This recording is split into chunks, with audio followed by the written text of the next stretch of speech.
All right. Okay, so our learning today is going to be Le'ilui Nishmat Nisim ben Miriam, Miriam bat Rachel, Halfon ben Miriam, Rachel Chaya bat Miriam, Shoshana bat Miriam, Rachel Chaya bat Miriam, Yitzchak ben Perlina, Yeshaya ben Golda Yeta, Gershon Hanoch ben Baruch Mordechai, Leah bat Abraham Eliezer, Maran Rabbi Haim Ovadia ben Georgia, Chacham Mordechai Semach ben Mazal, Harav Shmuel Yaakov ben Rabbi Yitzchak Matityahu, Kalman Aharon ben Bela. If other names you want to add? Refuah Shlema. Okay, we'll get to the Refuah Shlema in a minute. Any Haskara? No. Ruach Adonai Tenichanim Began Eden. Amen. Our learning today is also going to be dedicated to the Refuah Shlema of Yosef ben Shoshana, Mariza bat Shoshana, Esther bat Doba, and Avraham ben Turkiya. Turkiya. Okay, Turkiya. Ruach Elna Refanu Lahem, Elna Refanu Lahem, Elna Refanu Lahem. B'toch kol sha'ar chalei Yisrael v'imru. Amen. Okay, so we're studying, B'ezras Hashem, we're going to start this Habura. We're going to study the Hilchot of Tefillin. We figured that Tefillin would be a good volume to get into for two reasons. I wanted to do Tefillin. One reason is because of all of the mitzvot, Tefillin is one that happens almost every day. While there are some exceptions, some days that we don't put Tefillin, Shabbat, Yom Tov, Chol Moed, stuff like that. But there are basically very few mitzvot that happen almost every single day, and tefillin is one of them. In addition to that, the idea was that since we're all boys in the group, it would behoove us to learn something that, generally speaking, is really something to learn only by boys, and we don't really get an opportunity so much to focus on it. Another reason why tefillin is important to study is because most people tend to learn Hilchot Tefillin when they're in like 6th, 7th grade, as they're approaching their bar mitzvah, and they learn maybe a little bit in middle school about it, and then they don't really ever revisit the topic. They just think that however they learned how to put Tefillin on when they weren't really paying attention when they were 13 years old, that's all that they need to know about Tefillin. But then when they get older, all of a sudden they come into contact with these people wearing 2 Tefillins on their heads, and this guy has Rabbeinu Tam, and he raps this way and that way, and then sometimes that can build in people a little bit of doubts of if I'm putting on tefillin correctly and stuff like that. In addition, the halachot of tefillin are very complex. There's many, many laws of tefillin, and if a person doesn't know how to put tefillin on properly, or he's not, or his tefillin are not kasher for whatever reason, it's very possible a person could be going many years thinking he's wearing tefillin every day, and he hasn't worn tefillin, since his bar mitzvah even. So it's very important to review these laws, make sure that we're doing it properly, that we are confident in the halachot, so we can go on. Another aspect of what I wanted to do tefillin is the Yalkut Yosef English edition by Rabbi Israel Bitan, which is being published volume by volume as it comes out. And they didn't make us wait, thank God, until they published the whole set, but they're going basically volume by volume. They recently published the 2 volumes on tefillin. So one volume is Hilchot Tefillin, which we'll be studying now. The other volume is more Hilchot of Sofrim, of how to write tefillin, stuff like that. We're going to be focused in this Habura, God willing, most on the Hilchot of Tefillin, actual practical how to wear the tefillin. We chose this Sefer because of all of the Sephardic halachot books that are out. This is probably the most comprehensive and most accurate Sefer that's published right now to know what is the halacha today. The reason being is that Rabbi Israel Bitan, who's a contemporary of the Rishon LeZion, Chacham Yitzchak Yosef Shalita, who's also a big student of Chacham Ovadia, but he publishes these books with the English footnotes. And what he does is he basically takes the different Sefarim of Chacham Ovadia and his sons, and he put together the Yalkut Yosef in English with a couple editions of halachot that were not published in the Hebrew Yalkut Yosef. He moves around some of the halachot to make them a little bit more comprehensive. But then in his footnotes, he brings down stuff that's never been seen before and is not available to the Hebrew public. The Hebrew-speaking public that have the Yalkut Yosef, he doesn't here translate the footnotes from the Yalkut Yosef. He's bringing his own footnotes where he explains in depth the halacha when there's different contradictions. Sometimes Chacham Ovadia said in Halichot Olam, one of the first books he published, commentary on the Ben Ish Chai, he says the halacha one way, and then later in Yabiya Omer or Yehaveh Da'at or one of his other Seferim, So he may have decided differently. He changed his mind on a halacha, which is very, can be common amongst the poskim. So sometimes later in his life, he took on a different position and he deals with these. How do we know how to posek in such a state? Or sometimes you have a case where people have testimony that Chacham Ovadia personally practiced one way, when in his Sefarim, he wrote something different. For example, one of the most famous ones is Chacham Ovadia Yosef ruled explicitly that one should make the beracha of mizonot on matzah throughout the year. Somebody who's Sephardic knows that we say mizonot on anything that could be pataba b'chisnin. One of the definitions of pataba b'chisnin is something that's cracker-like. Matzah is made nowadays in most communities like a cracker. Besides for soft matzah, all the other matzah that the people generally eat that you buy in the store are generally made like a cracker, and therefore the beracha would be mizonot. But it's well known that Chacham Ovadia's practice throughout the year was to say hamotzi. He would eat matzah and say hamotzi the whole year round. So he deals with that in Hilchot Pesach, how to understand why Chacham Ovadia did that. He gives some explanations and what one should do in practice, because we know generally when you have Ma'aser Rav, you always follow Ma'aser Rav over what's written in the Halacha. But here he gives an explanation of why that would not necessarily be the case with the matzah, etc. He gives different explanations. But without those explanations, without those footnotes and those explanations of the halacha, we would otherwise be lost in the sea of halachic responsa. And especially as Sephardic Jews, it seems like it's very difficult to find what's the clear halacha. There's not a lot of Sepharim available. Most of the Sepharim are available only in Hebrew, which makes it very difficult for the English-speaking public to understand. So this is a good Sefer to choose. So that's another reason why we took it. One other thing that he adds here, which is extremely helpful, is before each siman, before each section, or many of the sections, he added in a preface, a hakdama, different hakdamot, introductions that explain the halachic background approaching the topic. So for example, if you were going to discuss some law in Sukkah, but you didn't go through all the Gemara, you didn't go through the Rishonim and the Acharonim. So when you get to the halacha, you don't really fully appreciate the flavor, the ta'am of the halacha. So he brings to you in the Hakdama an explanation. In the Gemara, it says as follows, and there are these opinions in the Gemara. We posek like this opinion. Or he'll say Rashi and Tosafot and the Rosh went like this opinion, and that's the custom of the Ashkenazim who are Yotzeim Biyad Ramah. But the Rishonim debated the issue, and the Rambam and the Rif said like this, and this is the reason they said like that. And he goes through the whole thing so that you have kind of this background understanding, as if you were sitting in a shiur in the kollel. You would really fully understand the topic, so that when you go through the practical halachot to know what to do, you have a background of where those halachot go. So it's a very, very beneficial book. Here in Jacksonville, we've gone through several volumes of the Yalkut Yosef English edition. It's been very successful. We went through Hilchot Shabbat, Hilchot Berachot, Pesach, and we're now studying Sefirat HaOmer and Yom Tov. But this will be good, since this just came out. We weren't able to do this when we were going through the first volumes of the set. This was not yet published. So we're now in volume 12 of the set. This is volume 2. But volume 2 was published, after volume 12. So this will give us an opportunity to go back and see some of these halachot as well. So the way that we typically do it, just I don't really have an opportunity to show you the Sefer yet, but in the Sefer, he'll have like a hakdama, which is all in English. So we'll go through the hakdama.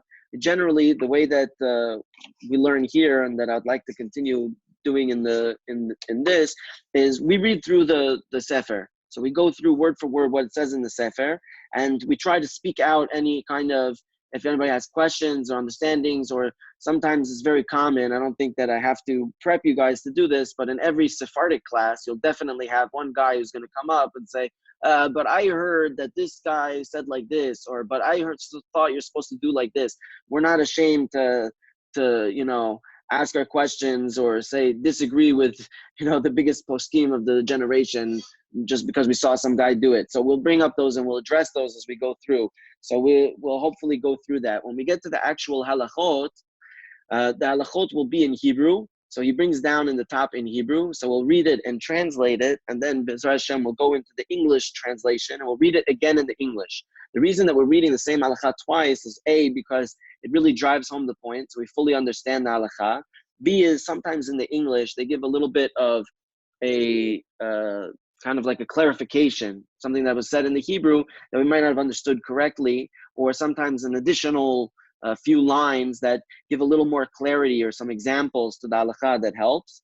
And then, God willing, we go through the footnotes as they come. So I try to read the footnotes as if they're written within the halacha. So since we've already seen the halacha once in the Hebrew, when we go through the English, I'll be reading, let's say, maybe 2 sentences of the translation, and then there will be a footnote. We'll go straight into the footnote without reading the whole halacha. So you really have to kind of keep a little bit, attention as we go through it. But that's basically the general format of how we do it. So if you have any questions, if anybody has questions or thoughts, always feel free to interrupt, ask your questions, and go through it. So today, most probably, there's a very long preface to Hilchot Tefillin. It's kind of the introduction, not only to Tefillin in general, but into the halachot that we're about to do, but also just some introductions to the mitzvah of Tefillin in general. So God willing, that's where we'll start. So hopefully that wasn't too lengthy of a introduction, but I hope that sheds some light to explain really why we're doing the Sefer, why we're doing Tefillin, and how the structure will work. If you have any questions, feel free to jump in, yeah? Okay, so we'll start with Hilchot Tefillin. So he says as follows: among the 613 mitzvot of the Torah, the mitzvah of Tefillin is one which every Jew is familiar as a symbol of Judaism. The Torah obligates us to don tefillin on the arm and the head. These mitzvot are repeated in the Torah 4 times. The first time, we find it in Sefer Shemot, Perek Yud Gimel, Pasuk Tet. It says there, V'haya lecha le'ot al yadecha u'zikaron ben einecha, leman tiyeh Torat Adonai beficha, ki biyad hazaka u'tziacha Adonai miMisrayim. It shall be for you a sign on your arm and a reminder between your eyes, so that God's Torah will be in your mouth. For God brought you out of Egypt with a mighty hand. That's the first pasuk. The second one is in Sefer Shemot, Perek Yud Gimel, in pasuk Tet Zayin. V'haya le'ot al yadecha u'totafot ben einecha, ki b'chazak yad hosianu Adonai miMisrayim. Shall be a sign on your arm and ornaments between your eyes, for God brought us out of Egypt with the might of His hand. The third pasuk is in Sefer Devarim, Perek Vav, pasuk Hey. Ukshartem le'ot al yadecha v'hayu letotafot ben einecha. You shall tie them as a sign on your arm, and there will be ornaments between your eyes. And finally, the fourth one, Sefer Devarim, Perek Yud Aleph, Pasuk Hai. Ukshatem otam le'od al yadchem v'hayu letotafot ben einechem. You shall tie them as a sign on your arms, and there will be ornaments between your eyes. So far, we've seen mitzvah is repeated in the Torah itself 4 times. It's obviously a very important mitzvah. Probably, as we go through the halachot, we'll see some different derashot that are learned out from these pesukim to give us some of the halachot of tefillin. So now, the question that we're going to deal with first is, how many mitzvot do tefillin include? This is obviously going to be very important because A, we just saw this 4 pesukim, and B, we know that there's some communities where they make multiple berachot on the tefillin. So that's probably going to have a lot to do with how many mitzvot the tefillin is. If it's 2 different mitzvot, presumably we would have to make 2 different berachot. If it's 1 mitzvah, presumably we would make 1.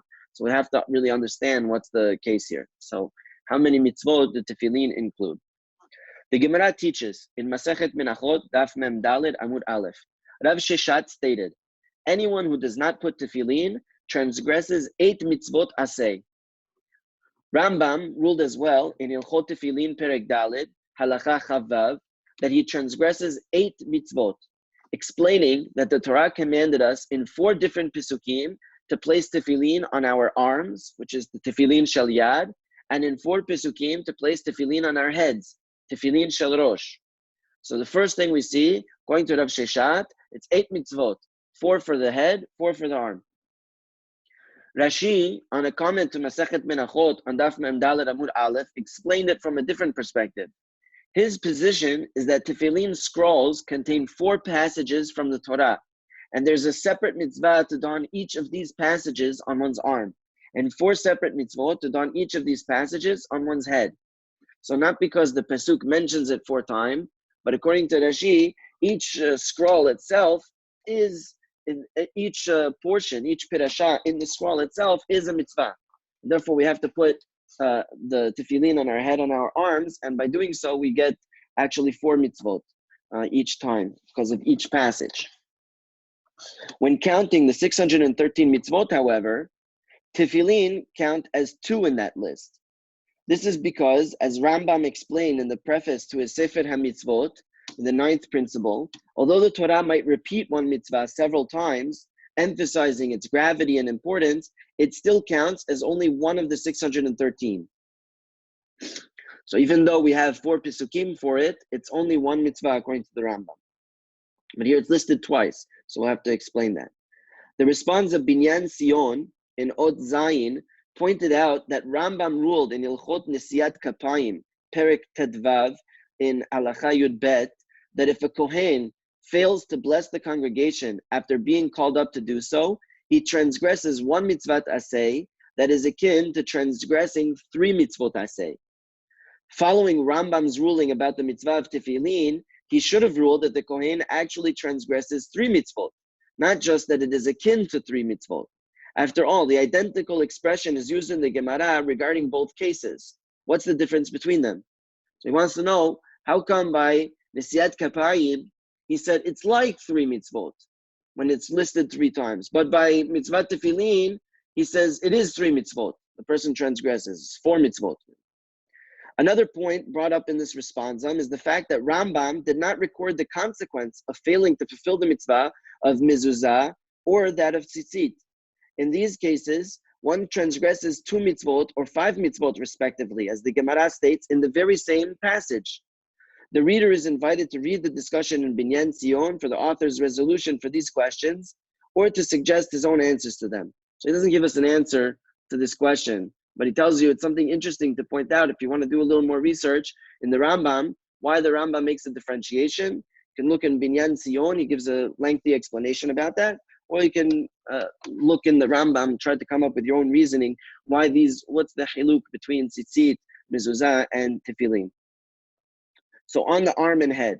Nonetheless, let's just to review the main point here. So the Gemara said it's 8 mitzvot, and Rashi gave an explanation what it means. Rambam as well gave an explanation what it means. And in counting the mitzvot of tefillin, the mitzvah of tefillin in Sefer HaMitzvot, the Rambam lists it as only 2 mitzvot. So we went from 8 to 2. The Rambam lists it as two mitzvot tefillin? Yes, Rambam lists it as 2 separate mitzvot in the Sefer HaMitzvot. When he gives the list of 613, 2 of them are tefillin. Does he split it between Rosh and Yad? He says one mitzvah is Yad, one mitzvah is Rosh. That's a good question. So let's see. It's the next paragraph. What he's going to say. He says as follows: on the arm or head, 1 mitzvah or 2. Rambam in Sefer HaMitzvot counts tefillin placed on the head as the 12th mitzvah among the 613, and tefillin placed on the arm as the 13th mitzvah. So that's the answer to your question there. He tells you right away. Rambam lists them as 2 separate mitzvot. One is the head. The head is the 12th mitzvah, and the yad, the one that we put on the arm, is the 13th mitzvah. His proof is that the Gemara teaches that if someone is missing one of his set of tefillin, he should still put on the one that he has. The Gemara's words are, if someone does not have the requirements for 2 mitzvot, should he refrain from performing the 1 mitzvah he has? So it seems from the Gemara very clear that they're 2 separate mitzvot. In the Gemara it says that if a person has only his shel yad or only his shel rosh, he should put it on. So how can he do that? If it's 1 mitzvah, so then you're missing half the mitzvah, and we can't do chatzi shiur by tefillin. So then it comes out that there must be 2 separate mitzvot. And it seems that the Gemara is implying that explicitly by saying, if a person has the requirement for only one of the 2 mitzvot, should he miss out on 1 mitzvah? The Ramban, however, Nachmanides argued in a gloss to Sefer HaMitzvot in Principle 11 that both parts of a set of tefillin serve one purpose, and therefore they should be counted as 1 mitzvah among the 613. So already we're getting into a little bit that there seems to be a little bit of a discussion amongst the Rishonim, is tefillin 1 mitzvah or 2? The Rambam clearly holds that it's 2 separate mitzvot, but the Ramban seems to be a little bit misupak if that's so accurate. Totafot ornaments. In 3 places, the Torah refers to tefillin placed on the head as totafot. The Gemara in Masechet Menachot, Daf Lamed Daled Amud Bet, notes that this is an unusual word and therefore explains its etymology. Probably most of us are familiar with this discussion. It's brought up a lot when you start studying Hilchot Tefillin in 7th grade. They always, when you're doing the Pesukim in Hamash class, they always get to the word Totafot, and then they give you a whole explanation of what does Totafot mean, that it's a breakup of different words from different languages. So this is the etymology. The word Tot in the Katafi language means 2, while the word Fot in an African dialect also means 2. Thus, Rashi explained, the Hebrew word Totafot means 2 plus 2, alluding to the fact that the tefillin placed on the head has 4 compartments containing 4 separate scrolls. Rashi cites another interpretation from Menachem ibn Saruk. The letters of the words Fot refer to the word Hatef, which means to speak. The idea is that when we see the tefillin on our heads, we will be inspired to speak about the ideas written in the scrolls they contain. The Ramban concurred with this interpretation, although Rabbeinu Avraham ibn Ezra rejected it. So that's another. So we have one is that it means tot means 2, fot means 2, and totfot therefore means 4, and because there's 4 compartments in the tefillin shel rosh.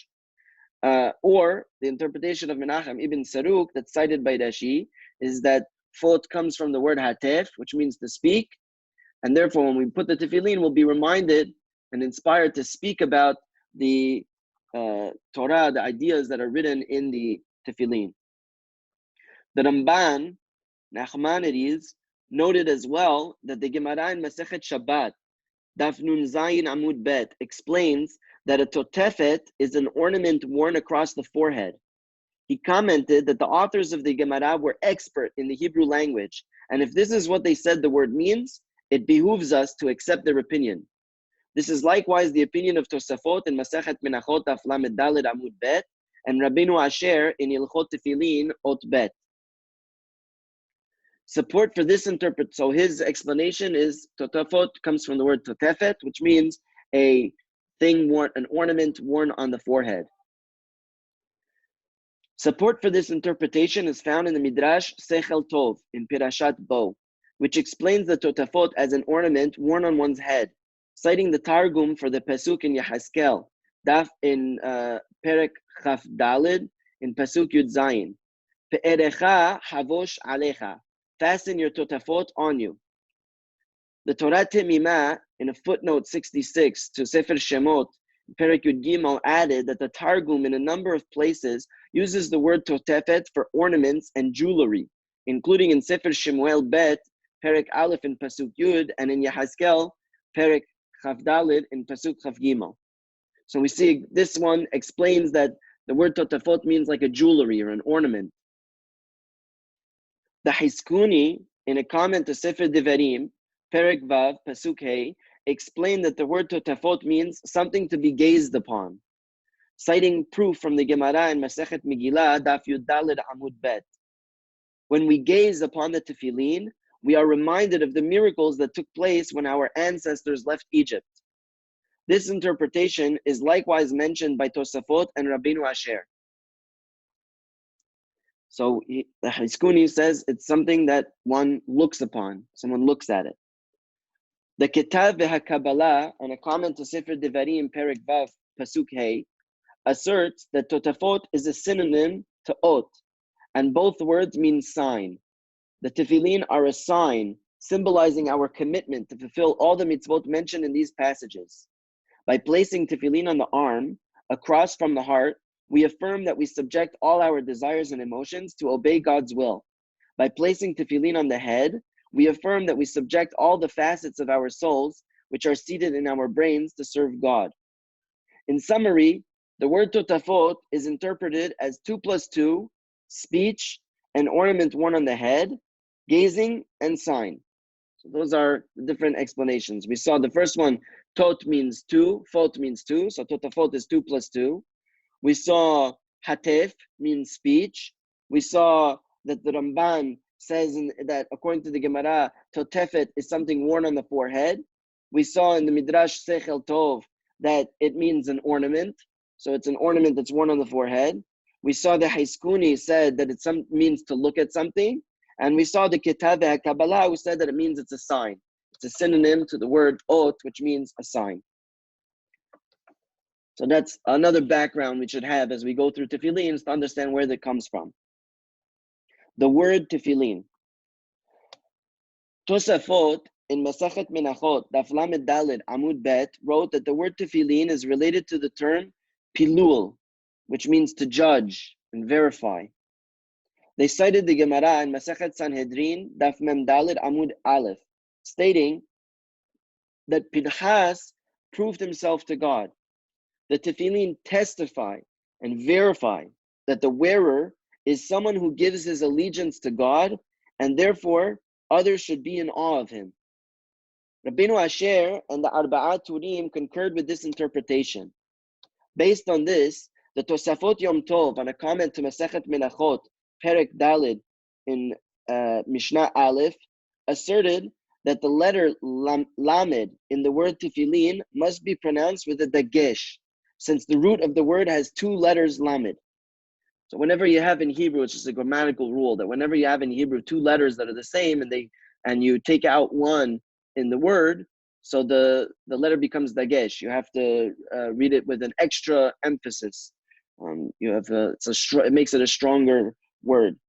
It's actually interesting if you know a little bit about the Hebrew language. So it happens to be that when a letter is dagush, when there's a dagesh in a letter, there's other meanings to that as well on a deeper level. I once heard someone give a drasha on Yom Kippur, I think, that he said that if you look in the tefillot, sometimes we use the word pura'anot, like punishments, and sometimes we use the word fura'anot, which also means punishments.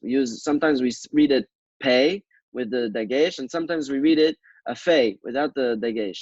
And he explained that, I don't remember exactly the source, but he said Kabbalistically, whenever it has the letter pei, it's stronger.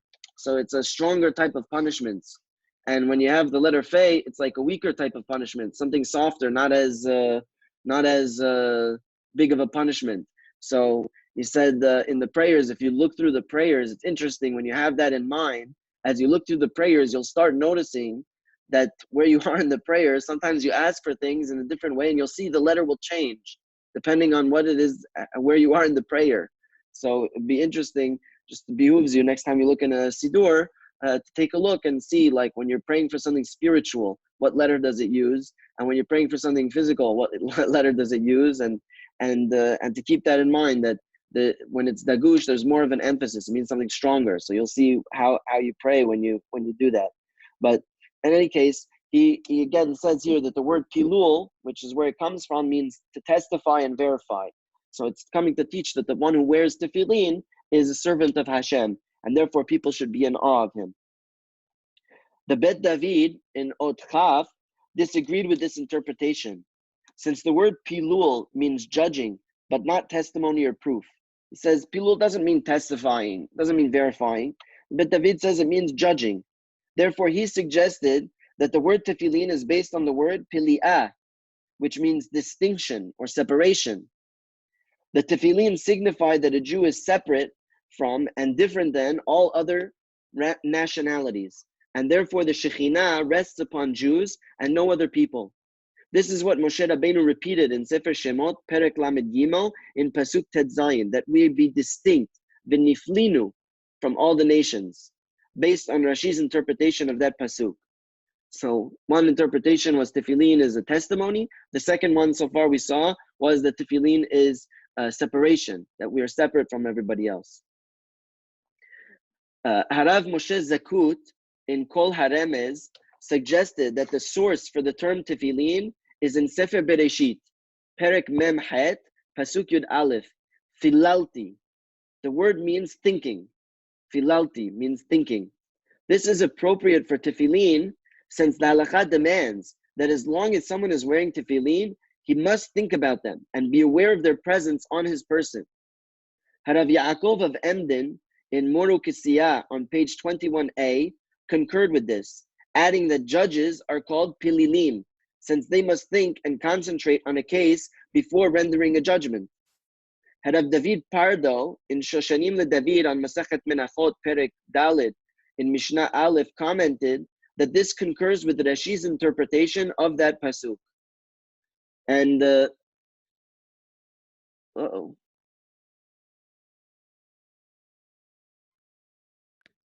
Hello? Yeah, are you still able to hear me? Yeah. Okay, that was weird. I just got a message from Zoom that I was like signed out because I'm Really? signed in from another computer, so that was weird. It didn't stop. Okay, all right, and we'll keep going. Okay, so Rabbeinu David Kimhi, however, interpreted the word filalti to mean judging, along the same lines as Tosafot. So according to Arav Moshe Zakud, tefillin comes from the word filalti, which means thinking. The Yafel Alev in Halek Aleph, in Perek Chafhei, in Gimel, suggested that the term tefillin is based on the word nifla. Nifla means hidden.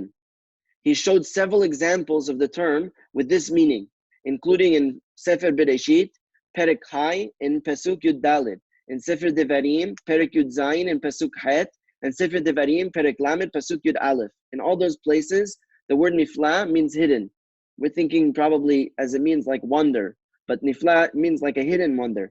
This is an appropriate term since the tefillin, at least the tefillin shel yad, are supposed to be kept covered and hidden from view while one wears them. I guess we're going to see, there's going to be a mahloket later on that we'll learn about, I'm sure, about whether or not you're supposed to cover the tefillin with your talit. If you go, I think, by many communities, you'll see that I think the Ashkenazim, their custom is they leave the tefillin uncovered. They don't cover it with the talit. But you'll see in many communities, especially in the Sephardic communities that wear two tefillin, they cover the tefillin. Other people leave them uncovered. It's actually not just something that people do for fun, but there's a halachic background to that. So we'll see probably later on what that means. But he says here that the tefillin should be covered. Everybody agrees that tefillin shel yad is supposed to be covered. That's why people put their shirts down. I don't know, you see like the younger kid, they roll up their sleeve, they put the tefillin there and then they just leave it there. And then you see like the adults, they put the sleeve down afterwards and they cover the tefillin. Or they cover it with a talit or something like that. And so we'll see more about that. Another question that's going to come up, I'm sure, is if covering the tefillin is considered a hefsek. Not to jump ahead, but I think we're all aware that the halacha for Sephardim is we make a beracha le'aniach tefillin, but we don't make a beracha al mitzvah tefillin unless there was a hefsek, unless we made some interruption of speaking about something that doesn't have to do with the mitzvah. So we'll see, does covering the tefillin shel yad, I'm sure he's going to discuss, does that count as a hefsek? Does that count as a separation? Is that something that's pertinent to the mitzvah? It's essential to the mitzvah, or is that an additional thing that can be done after one puts the tefillin shel rosh? When does one have to cover the shel yad? Does it have to be immediately, or can it be done later on? So I'm sure we'll see about that also as well. But nonetheless, the main point is the Yafel Alev here explains that the word nifla means hidden, and the word tefillin comes from the word nifla. Another suggestion of the Yafel Alev is that the term is based on the word pele, a miracle. He cited the pasuk in Sefer Iyov, Perek Yud, pasuk Tet Zayin. V'yig'a kashachal titzudeni v'tashov titpala bi. It is magnified until you trap me as if I was a lion, but then you perform miracles with me. Likewise, in the Beracha of Asher Yasar, we declare that God is mafli la'asot, that he performs miraculous acts. This is appropriate, since we wear tefillin in order to remind ourselves of all of the miracles that God performed on behalf of our ancestors, as the Shulchan Aruch ruled in Siman Chaf Hei in Seif Hei. Furthermore, someone who fulfills the mitzvah of tefillin deserves to have a miracle performed on his behalf, as the Gemara in Masechet Shabbat Memtet Amud Aleph relates regarding Elisha Ba'al Kenafayim. Elisha Ba'al Kinafayim was a person that was, I don't know if you remember the story, but in Masechet Shabbat talks about Elisha Ba'al Kinafayim, and they asked, why did they call him Kinafayim? Kinafayim means like the corners, like of his cloak. So they said, why do they call him that? So the Gemara there, if I remember correctly, it gives a story that he was in the marketplace, and I think the Romans, I think, were the people at the time, the Goyim said that you couldn't put tefillin. And you went, anyways, in their times, it was customary, they would wear tefillin all day. So he was wearing the tefillin. So they came running after him, and he took the tefillin, and he was wearing them anyways. So the guy came, and he took off his tefillin, he hid them, and he said, okay, what's in your hands? Show me what's in your hands. So the way I remember it, I think one thing, he opens his hands and like a dove flies out, and they performed for him a miracle because he was careful about the mitzvah of tefillin. So he had this miracle performed for him. And then the Gemara, I think, over there continues to expound on the idea that Hashem, loves the Jewish people. We're like a dove, and goes on. But the idea there is that a miracle is performed for him in the merit of tefillin. And it goes on to explain there at length, like, what was so special about his wearing tefillin that Hashem performed the miracle for him, and it gives some different advice of what one should do when wearing tefillin. But we see there's clear stories where it's happened that people have received miracles because of their tefillin. Just interesting to know, just while we're on the topic of different stories of tefillin, I recently heard a story that was a little bit kind of, shook me. But it's not really about tefillin. It's more about kibud avayim, but it had to do with tefillin. In the story I heard a story that there was a grandfather, and he was in the house, and the mom is telling the kids, she goes to the first son, can you please go and take the garbage out? And the son says, mom, I'm busy, can't Avram do it? It's his turn. She goes to Avram, can you do it? He says, mom, I'm doing my homework. Can't the little ones do it? They don't do anything anyways. And she's going from son to son. Nobody wants to put the garbage out.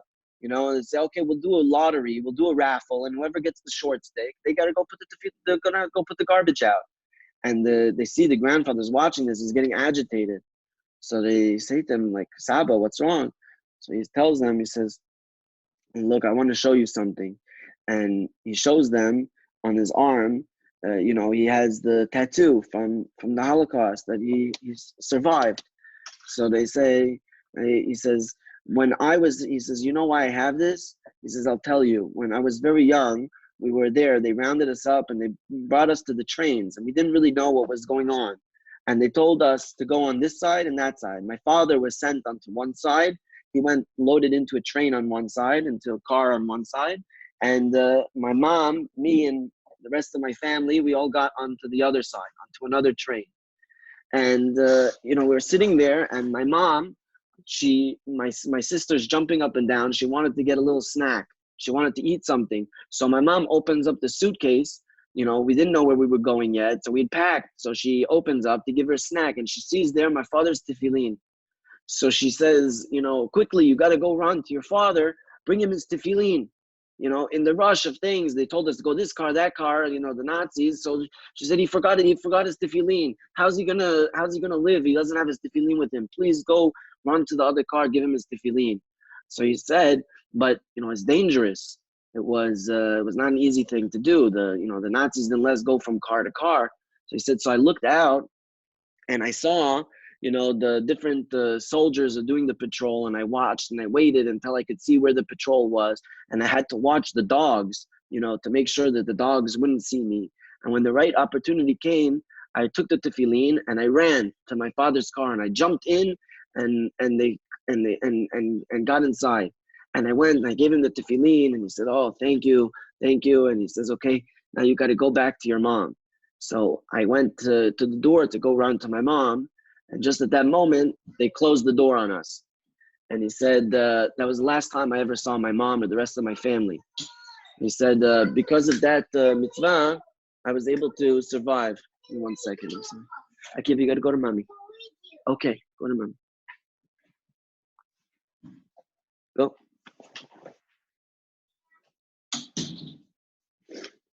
Sorry. So So he said, so, now I'm seeing you guys all fighting. I don't want to take the garbage out and everything. He says, if you were there, you wouldn't have been saved. He says, I was saved only because of the mitzvah of kibur avayim. How could I let my mom down? She told me to go run to do the tefillin, so I ran to go bring him the tefillin. Anyway, so just thinking about that, talking about the tefillin that does miracles for people. You see this guy who did the mitzvah of tefillin, and his son was saved. The son was saved because he did kibur avayim, but the father merited because of his love for tefillin. His wife couldn't stand, he doesn't have tefillin. So miracles can happen from the mitzvah of tefillin, like we saw from Elisha Ba'al Kanafayim, from the story that I heard. What happened at the end? What happened at the end with the child? He went back and the doors were closed. And he went to his he was in his father's train, and as he's going to leave that train, that car, to go run back to his mom, the Nazis came and shut the doors, so he couldn't escape anymore. Beforehand the doors were open, people could go in and out, but the Nazis were guarding that they shouldn't leave. They didn't lock the doors yet, so he had snuck out and ran to his father's train. But then when he got in his father's train, they locked the doors to send them off, and his father's train was the one going to the camp for the workers, and the mom's train and all their family, Rahman al-Islam, they went somewhere else. They didn't survive. So just because he listened to his mom and didn't, risk his life to go follow an order from his mom to bring her father the tefillin, that, he survived because of that, where the rest of them didn't. So he was so upset. He said, look, because I wouldn't think twice, my mom asked me to do something, I went running to go do it, and you're just asking me to put the garbage out, and you're like, it's Avram's turn, and the little ones aren't doing anything. He said, you wouldn't have been saved. Rahman Islam, not to put judgment on people, but probably many of us didn't put the garbage out one time or two times. But it's all centered around that the father had tefillin. So we see how important the mitzvah of tefillin is as well. So Harav David Pardo and Shoshanim LeDavid, he rejected all of the above interpretations since they all ignore the letter tav in the word tefillin. Therefore, he suggested that the word is related to tefillah, prayer. He based this on the Rambam's ruling in Hilchot Tefillin, Perek Daled, Halacha Chavav. Although the mitzvah applies all day long, it's most important to fulfill it during the time one prays. So we see from Harav David Pardo that tefillin comes from the word tefillah, which is interesting because I believe, if I'm correct, the word for a singular tefillin is tefillah. You have one tefillah, you have two tefillin, right? So it's a pair of tefillin, which are tefillah. So, okay, so a couple of reasons that we gave, just to review again. We saw Tosafot said tefillin means to testify or verify. There's it testifies that we are Avdei Hashem. We saw the Beit David says it comes from the word pili'ah, which means that we're distinct or separate from the rest of the nations. We saw from Harav Moshe Zakut that it comes from the word filalti, which means thinking, because one has to think about the tefillin. We saw the Yafel Alev gave two explanations. The first being that it comes from the word nifla, which means hidden, because the tefillin shel yad are hidden. Another interpretation from the Yafel Alev was it comes from the word pele, which means miracle, because when one does the mitzvah of tefillin, he gets rewarded with miracles, like Elisha Ba'al Kenafayim. And we saw from Harav David Pardo and Shoshanim LeDavid that it comes from the word tefillah, which means prayer. That because the main time for wearing tefillin is during the prayers. B'ezras Hashem, next time we'll talk about the philosophy of a mitzvah, and we'll get a little bit more into the tefillin in a little more detail. Amin. Okay. That was awesome. Thank you.